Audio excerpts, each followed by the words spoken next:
Welcome to the Above and Beyond Recovery Podcast, where we explore recovery and its relationship to faith, family, work, community, and health. All right, well, we are back for part 2 with Heather Powell. We're talking about marriage and recovery. We had way too much to talk about for just one episode, so we are back for part 2. Welcome back. Codependency is a big word, and there are a lot of definitions, and I've had this word rattling around in my head now for, 13 years. And I still don't know that I've put a pin in codependency, but it is obvious that many spouses of people in recovery deal with codependency issues. Mm-hmm. What does codependency mean to you? Well, when I look back on our journey, especially when he was using, I would say I was highly codependent. And to me, that means that I was isolated from other individuals. I was so focused on him that all of my well-being had to do with his well-being. I'm not okay if you're not okay. Right. And I was so enmeshed with him that I didn't exist outside of what was happening with him.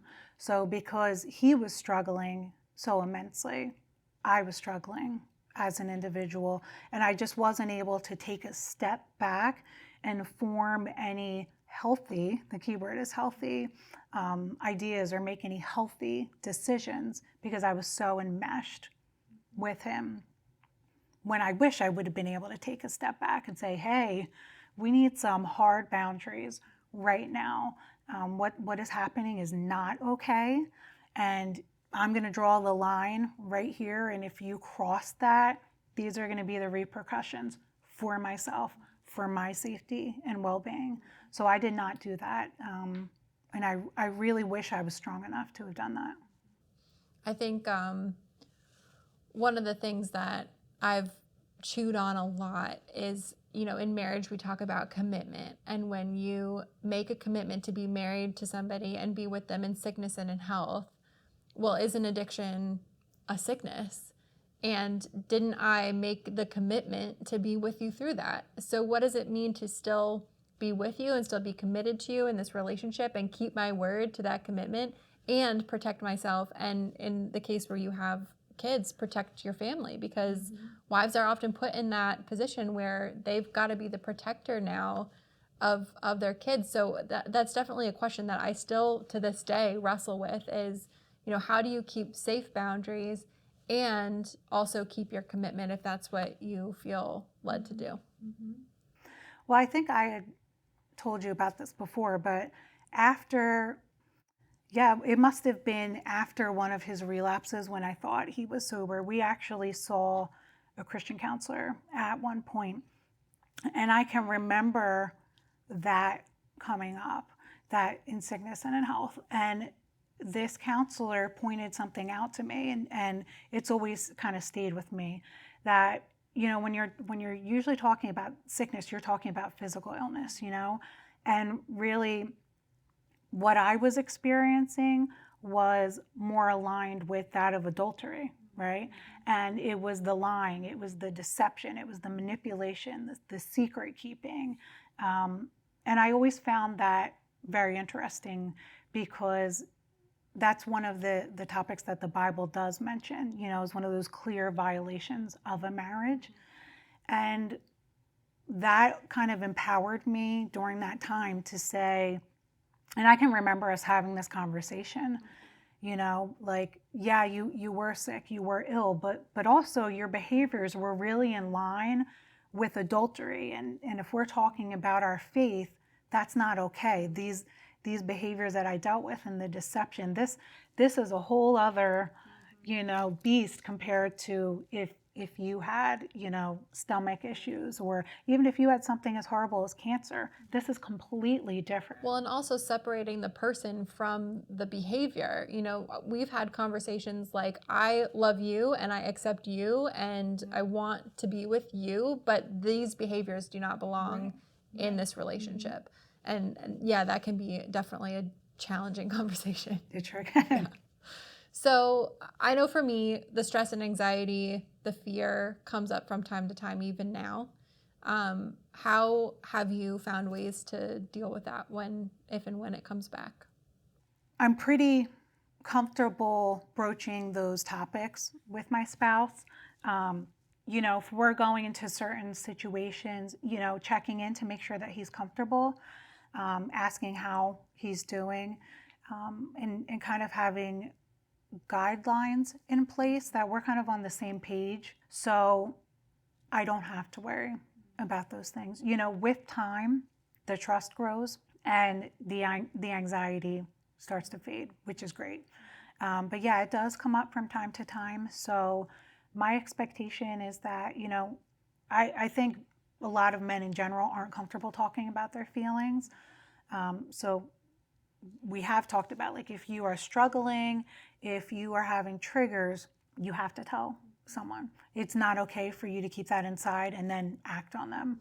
So my expectation is that if he is struggling, that he's letting somebody know that, whether that's me or a mentor in his life, but that he's being honest with someone about that. That's really what my expectation is. Yeah, I think when you mentioned earlier anxiety and control, I think that's the biggest thing for me is when I start to notice that I'm being afraid or feeling that anxiety, just letting the control go. There's like a mantra that plays in my head sometimes, and it's just this voice that's like, honey, it's not your fault. And when I can tell myself, like, this is not my fault, I can't control this, I can be supportive, but ultimately whatever decisions he decides to make aren't up to me. They're not my decisions, and there's nothing that I could do to change whatever's going to happen. And reminding myself of that brings that fear and anxiety down very quickly. So yeah. What are some, one of the things that has been so helpful for me is being connected to the recovery community just because of where we work, but also because of where we've been in life. I've learned so much about the tools that people in recovery use to stay sober that I can apply to my own life. So are there any of those that have been helpful for you? Obviously, all of these tools are amazing and they're very logical and they make sense. The best thing that I have learned, the greatest piece of information, is really learning about the effects of addiction on the brain. That's not something I knew about. I didn't know about dopamine receptors. I didn't know how these substances alter the chemicals in the brain. So really learning about that has helped me so much because, at the time you're asking this person to make logical decisions, right? And part of my healing, and there was a very large amount of time where I would ask, like, how could you ever think it was okay for you to bring needles into my house? Like, what was going through your mind that made you think that was acceptable? Because it's not, and I could never understand why he didn't get that. So learning about the effects that the addiction was having on his brain, on his dopamine receptors, that his brain was just literally functioning just for that next high, has helped me to be able to let go some of that, to be able to say there are things that I'm never going to get logical answers for because his brain was not in a logical state, so I can't expect that from him. So that in turn has helped me to be able to use a lot of the different recovery steps in my own life for healing after I kind of received that groundbreaking information. So we talked about this a little bit before, but if you have a friend in your church and her husband is struggling with addiction, what would be your best advice for how to support that person? The biggest piece of advice is to have strong boundaries. I didn't know about enabling at that time. That's something I've learned since working here. The fact that my lack of boundaries enabled Bill to continue to use, to continue to abuse me in that process. Not physically, but the addiction, the effects of the addiction were abusive. And I think it's important to point out too that your enabling wasn't the cause of his addiction. Right. Your enabling opened a door for you to be hurt. Yes. And the boundary protects you. It doesn't change whether or not your husband's going to use. Now, people who have strong boundaries, usually their spouses will find recovery a lot quicker, but that's not the point. I think that was a thing that I wrestled with for a while was, okay, well, if I have the boundary, then he'll stay sober. No. But you'll stay safe. Right. Yeah. You'll protect yourself. And you're right. Maybe he would have gotten help sooner, and I would not have had this year from hell if I would have had the guts to say earlier, like, you go to treatment where I am moving back in with my parents. It took so much for me to reach that point, you know? Like, you think about raising a child, there's, you know, you tell them what the expectation is and there are repercussions. Well, what were the repercussions for my spouse for continuing to cross my boundaries? There was nothing. I did nothing. I cried. He would promise to get better again, and then he would go out and do it again. And I did nothing.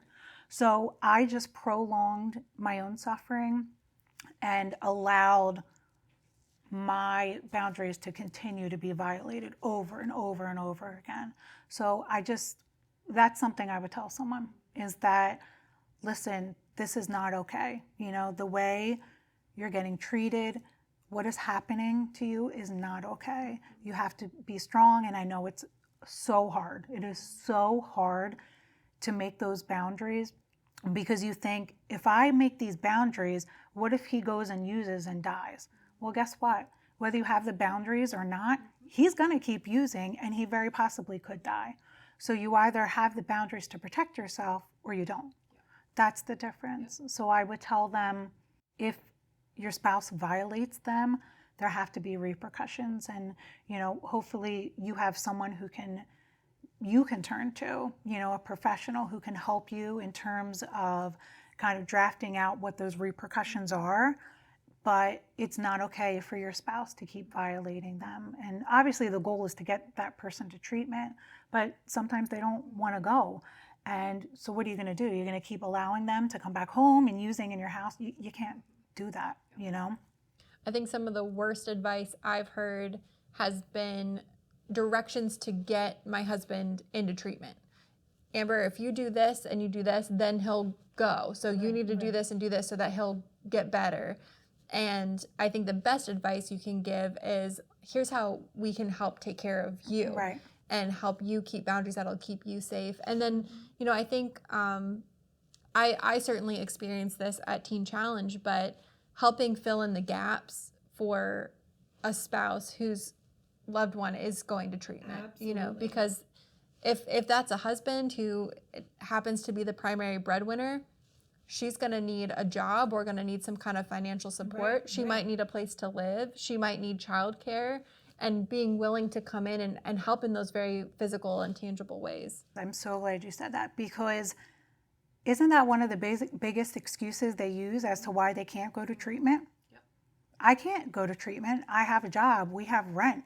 I have responsibilities I have to take care of. And as a spouse, you hear, you're right. Yep. You're like, oh my gosh, right. We do. But you know what? Is that worth their life? No. You know, so I wish I could go back and be like, yeah, we do have rent. But guess what? You know, you have a family. You have to get better. We have to figure this out. And I'm willing to do X, Y, and Z if that's what it takes to mean that you can go to treatment. And how much easier would those conversations be if the wife could say, my friend at church already offered to watch our kids twice a week. So you go, I'm going to get this part-time job. You know, like having that in your toolbox to approach that conversation when you know you've got people behind you that aren't just gonna, I'm here for you, but are gonna say, I'm gonna step up and help you with this through this period of time. Absolutely. Yeah. I wanted to ask you a little bit about hope for families, because I know in some of my darkest moments, I was like, this is just never going to get better, or I was looking at some really dark scenarios. What has life in recovery been like for your family? It hasn't been a cakewalk, like you were saying. It's not like he went to treatment and we were reunited and they lived happily ever after. That's not how it works. There are still a lot of things that you have to unpack and work through together. There is a lot of hurt that has to be dealt with. There are probably other loved ones that those relationships have to be mended. For us, because I raised my son on my own for a year, when we got reunited, our son wanted nothing to do with him. He was a mama's boy. He didn't really want him to hold him at all, which, that was difficult to see. But I'm sure that was very difficult for him to realize that our son didn't have that relationship with him because of the decisions he made, So we had to spend a lot of time for them to rebuild that relationship. My son was, my gosh, was he like 3, right? 3.5. When we got reunited, we were here. Remember when he used to call me Burger? I know. He couldn't say Amber, so he would call her Burger. It was so It was cute. really cute. So cute. Yeah, I'm sure you remember. He was a mama's boy. He did not want to leave my side. It's horrible that I'm laughing at it, but but Bill was very patient and took the time to kind of rebuild that relationship with him. I would say, again, things would have gone so much smoother if I would have addressed all of these issues, but I didn't realize that I needed to address them. I thought, it's done. Like, we took care of it. It's exactly like you were saying. Like, he got treatment, and now, we move forward, onward.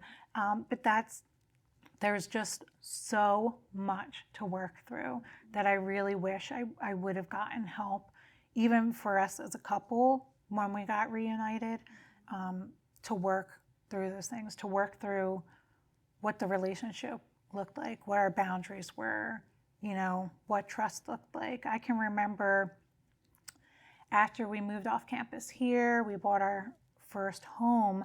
It had been 2 years and I still had trust issues. And I can remember my husband saying, like, when are you going to trust me? And I was like, I don't know. I don't know. There's no timeline that we can put on this in terms of when I'm going to feel that you're able to be trusted. So I wish I would have had a professional to work through that with. But yeah, it's just been a lot of trying to rebuild that relationship and make a better relationship. We have another son now he's now 4. So, lots of sports and my husband has come a very, very long way. He coaches their football and baseball teams, and, now him and our older son have this amazing bond that's really been great to see because of the sports. I don't do sports at all. But that's something that they share together that wouldn't have been possible if he wouldn't have gotten clean, Yeah. I think bringing reality to it, recovery can be amazing, and there are so many beautiful redemptive parts of recovery, and it's also very difficult and challenging. But I think helping people see these stories, like, you can go through very difficult times. Even the recovery, the other side of it can be very difficult, but it's also very rewarding, and it's possible. I think that's the thing that's most important. Yes, absolutely. It takes a lot of work, but the work is worth it for the end results. Your marriage can thrive. Your spouse, if you have children, your spouse can be the parent that they should have been before. Those relationships can be restored. It takes time and it takes effort on their part and on your part, right? Because you have to be open to forgiving. That's been huge. We didn't even talk about We that. did That's not a talk whole about other that. episode. Yeah. Yeah. Oh, well, Heather, thank you so much for joining us today. This was so good. Yeah. Thanks for having me. It was great to talk about this. Well, before we close the show, we like to talk about the habits that we're making this week that are helping us find wholeness in our lives. So, Heather, what is your wholeness habit of the week? Well, as you know, I've been very into podcasts recently. So I've been listening to the School of Greatness, which is just really about learning how to be the best version of myself that I can be. So learning lots of interesting facts and trying to incorporate those into my life to become healthier and happier. You've told me about this show before. You've sent me a couple episodes, and I, full disclosure, have not listened to them. But maybe I will now. Hopefully. Thank you. I appreciate that. Well, my wholeness habit this week is there's a book called Every Moment Holy. I forget who it's by, but I'll put it in the show notes. It's a collection of liturgies. So I didn't grow up in a faith tradition that uses liturgy in church, but the person who wrote it just has this beautiful poetic style and wrote liturgies for like the simplest things in life, like one for waking up, one for going to bed, one for drinking your morning coffee, there's one for like sleeping under the stars, just like every little thing. And I love it. It just brings that mindfulness to my day and helps me connect with the Lord. So that's my wholeness habit. That's it for this week. Heather, thank you so much for joining us. Thanks for having me again.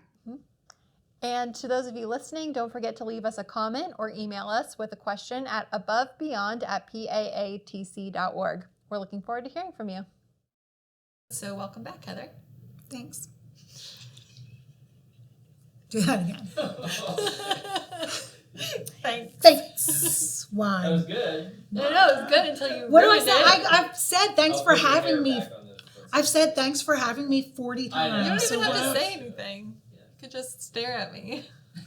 Absolutely. All right. Thank you for joining us. The Above and Beyond Recovery podcast is a production of Pennsylvania Adult and Teen Challenge. If you or a loved one needs help with addiction, call us now at 844-888-8085 or find us online at paatc.org. That information is also in our show notes. Join us next time as we continue the conversation.